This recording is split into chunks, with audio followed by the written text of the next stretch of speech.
Hello, my name is Ken Krall.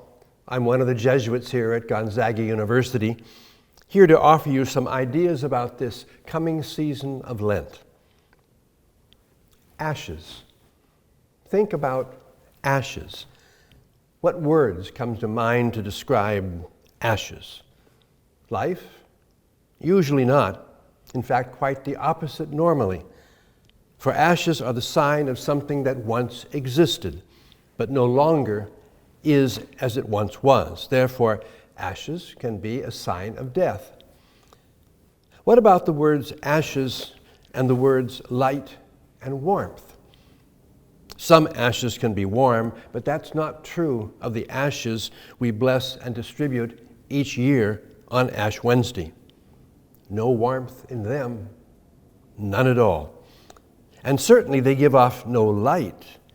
In fact, once again, these ashes are the leftovers, the residuals of what once had warmth, of what once gave off light. For ashes are the remains of a fire. Ashes are just the memory of things once there. And what about color? Ashes are gray, a rather ghostly gray, certainly a rather drab, sad gray. In fact, when we speak of a person who is pale, very pale, we quite correctly refer to that person as ashen.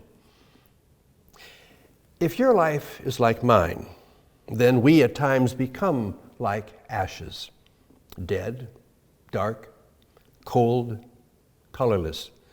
We become like ashes when we refuse to share, to love, to give to others, to give to God as we should share, should love, should give. Perhaps that is one reason why we use ashes at the beginning of each Lent, as a sign of the need we all have to admit that we have become ashen people, that we have become dead and dark, have become cold and colorless. And hopefully, these ashes are a sign of our willingness to ask God's forgiveness and so become once again full of life, full of warmth, full of color, in a word, full of love.